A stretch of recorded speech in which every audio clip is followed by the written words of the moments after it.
स्वामी आदिदेवानंद जी महाराज,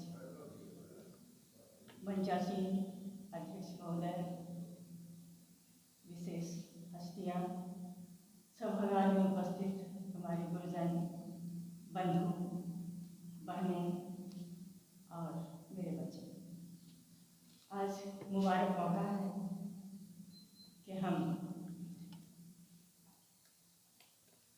professor doctor Amarnath ji के सम्मान समारोह में और लोकार्पण, उनकी पुस्तक के लोकार्पण समारोह में उपस्थित हैं।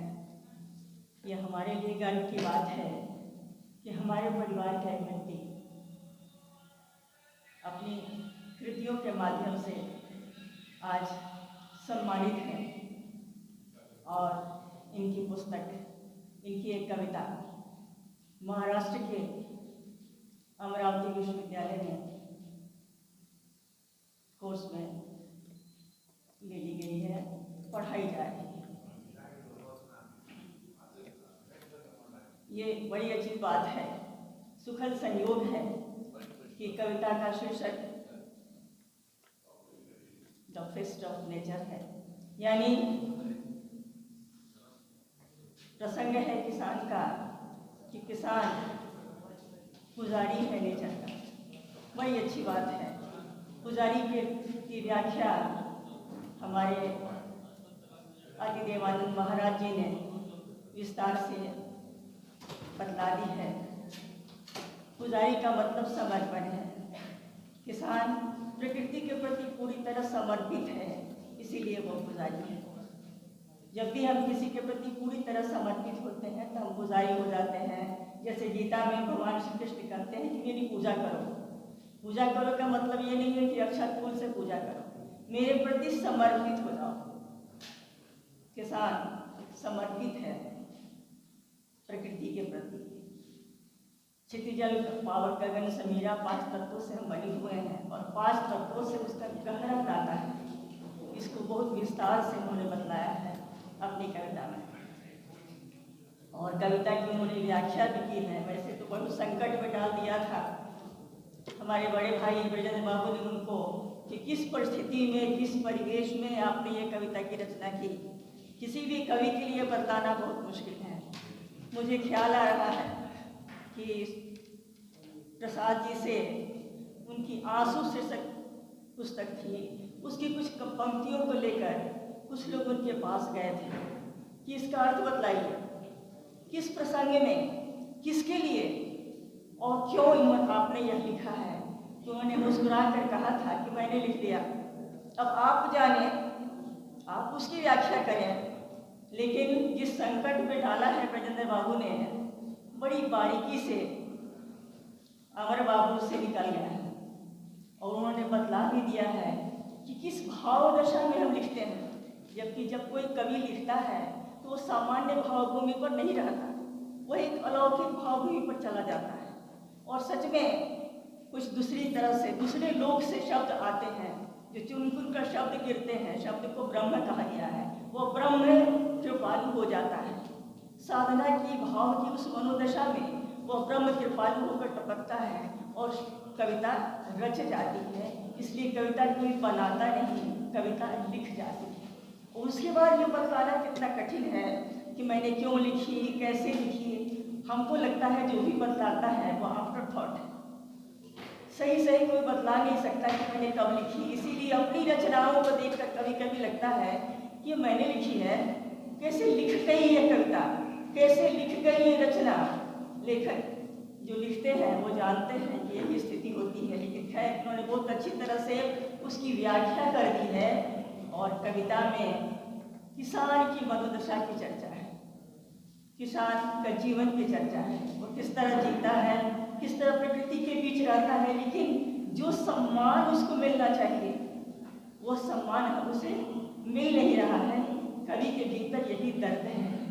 कवि चाहता है कि जैसे हम औरों को सम्मान देते हैं उसी तरह हम इस अन्नदाता को भी सम्मान दें, क्योंकि वो अपना खून पसीना बहाकर प्रकृति से जुड़ा हुआ है। उस पुजारी की हम पूजा करें, उसके लिए महसूस करें, हम सोचें। यह हमारा कुछ अजब सा सौभाग्य है या सुखद संयोग कहिए कि जिस सभागार में हम बैठे हुए हैं, स्वामी विवेकानंद सभागार में, स्वामी विवेकानंद ने एक नए भारत की कल्पना की थी। उस भारत की जहाँ विज्ञान भी है और जहाँ सनातन संस्कार भी है, यानी जहाँ बौद्धिक विकास भी हुआ है और आत्मिक उन्नयन भी हुआ है। वैसे भारत की कल्पना के प्रसंग में उन्होंने कहा था कि नया भारत निकल पड़े किसान की झोपड़ी से, नया भारत निकल पड़े किसान के हल से, मछुआरे मेहतर मोची की दुकान से।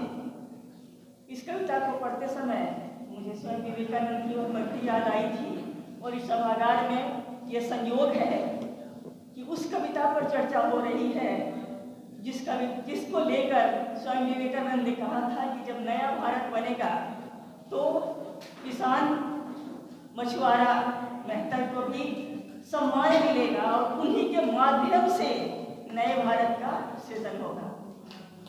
ये कविता अद्भुत है, कई मायने में अद्भुत है। चर्चा लोग कर चुके हैं, अंग्रेजी के विद्वान लोग ज़्यादा अच्छी तरह उसकी व्याख्या करके गए हैं और कविता मन को छूती है। जो कविता मन के स्तर पर नहीं पहुँचती वो कविता कविता नहीं होती। और कविता को समझने के लिए भी कवि हृदय होना जरूरी है। हर आदमी कविता के स्तर तक पहुँच नहीं पाता। कुछ लोगों के लिए शब्द रह जाते हैं, कुछ लोग उसका अर्थ समझ लेते हैं, लेकिन कविता महसूसने की चीज़ होती है। और ये कविता महसूसने पर विवश कर रही है कि किसानों के लिए इनके मन में कितना दर्द है। वो ये किसान को मानवीय चेतना के रूप में देखना चाहते हैं, एक मानवीय सम्माननीय मानवीय के रूप में देखना चाहते हैं। मेरी शुभकामना है। अभी मैंने देखा सुना भी, इनको मैं जानती थी, हमारे सहकर्मी रहे हैं। मैं जब जगदम कॉलेज में थी तो इन्होंने ज्वाइन किया था, लेकिन मैं इस हद तक, इस स्तर तक इनको नहीं जानती थी जितना कि मैंने आज इनको सुनकर जाना है। सुनकर लगा कि इनकी पैठ कितनी गहरी है। कविता इशारा करती है, कविता पूरी बात कह नहीं पाती। हमने इशारा कर दिया, आप उस इशारे को समझ लीजिए। उस इशारे में ही कविता का आनंद है और इन्होंने इशारा कर दिया है।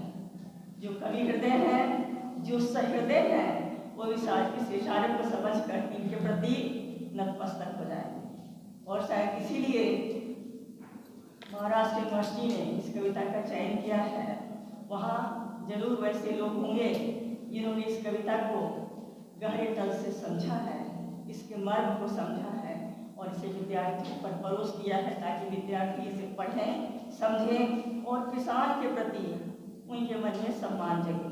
मेरी शुभकामना है कि अमरनाथ जी की लेखनी अनवरत चलती रहे और हमेशा हमें इनकी नई रचनाओं का लोकार्पण करने का मौका मिले, इन्हें बार बार सुनने का मौका मिले। इन्हीं शुभकामनाओं के साथ मैं अपनी वाणी को विराम दे रही हूँ।